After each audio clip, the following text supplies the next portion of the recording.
Another nice day, our last day.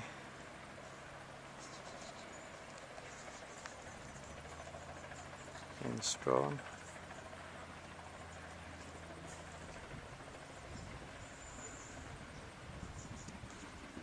And today we're going on the rail trip up to Queenstown, and then we come back by bus, get back sometime this afternoon.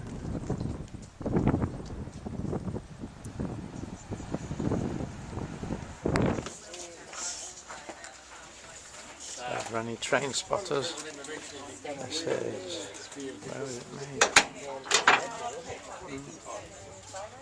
Oh,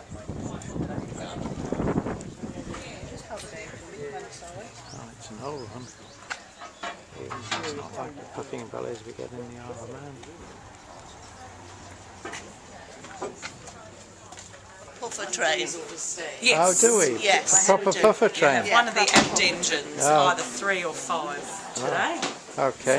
So in that carriage there'll be somewhere where our name, and I'm just going to the toilet. Okay. That's all highly organised. Our seat is reserved for us.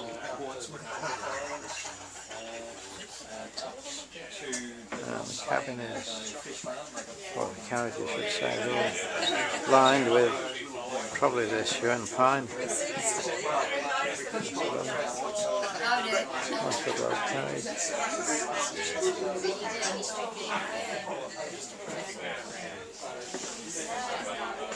So we're the first carriage behind the train.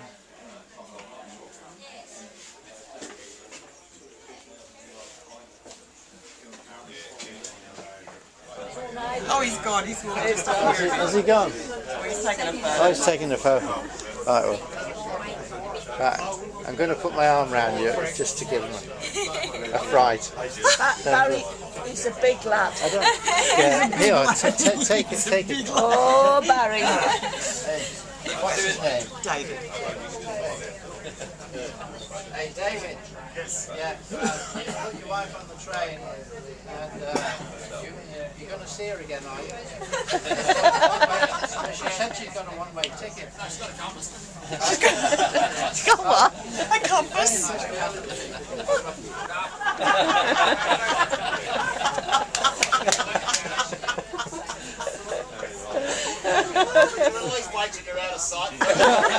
Victoria and Glenn, and of course very importantly aboard our diesel loco, because without them we wouldn't be moving from this position, we have Bob and Ben. So there's quite a few.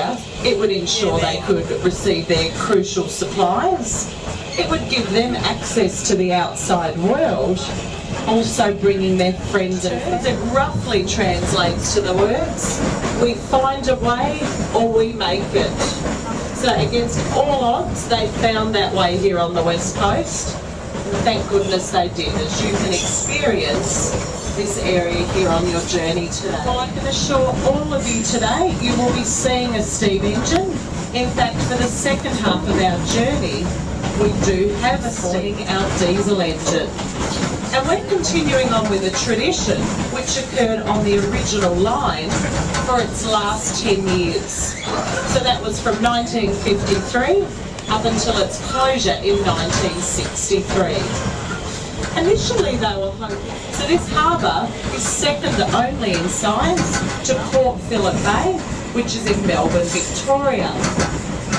Now for those of you that have visited that area, or perhaps call it home, probably noticing some contrast here, particularly around you will find the articles on the rack and pinion relate to the year 1912.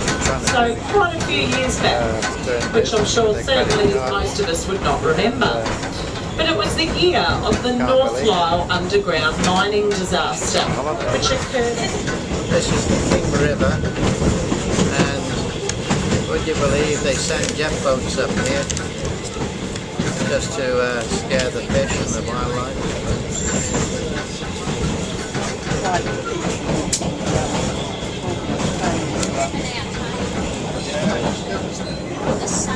I wish they'd move the trees.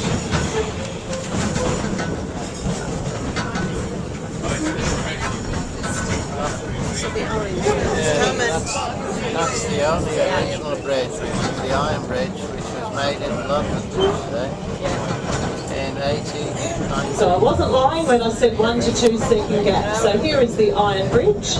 Please keep everything within the carriages. And this King River is polluted with all the mine, copper mine works, and it will take over 100 years for it to clean up.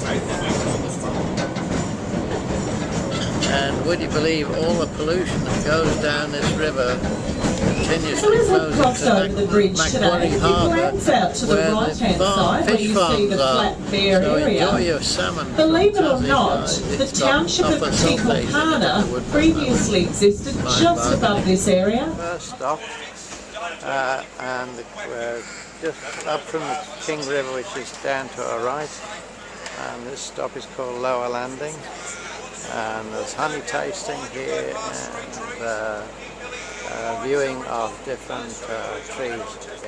So this is a King Billy pine, endemic Tasmanian softwoods, along with the Huon and celery top, pencil pine. The trunk is rough, and the foliage is a bit like a larch, like the English larch. And behind me I've got the Huon pine, and the bark is a bit like a silver birch, shiny dirty colour, and like it's got things growing up there. And the foliage is a bit like a cypress, I think. There's the black I found only. It's one of the oldest growing timbers in the world.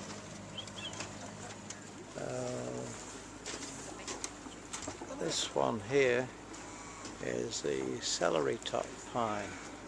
I think that's the...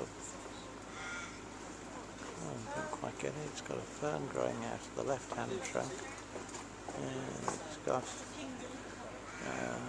foliage, different kind growing out of the right-hand trunk. So, and they're both coming from the same stump, which is a bit of a puzzle.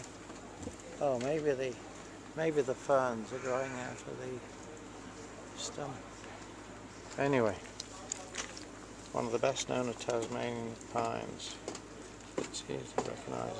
Celery-like leaves, hard dense timber used for boat building. But there you go.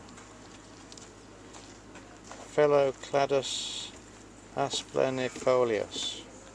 Now you can see the distinct difference between the King Billy pine on the left and the Huon pine on the right. Huon pine is probably the slower growing one, but the longer living one. Now this is a closer look at the King River, and as you can see it's as dead as a doornail. There's no fish in it, there's no bird life.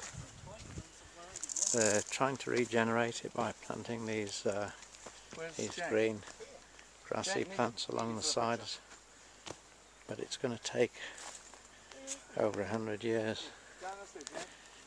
And nowadays all the wastewater from the mining operation is pumped into a special dam where it's held and treated. Water naartoe, dus hij zegt, nou, hij zegt lekker visje eten. Ja, ja. Lekker fish. Ja, gezond. I think it's in every country the same. Yes, yes. What's the spot between your shoes?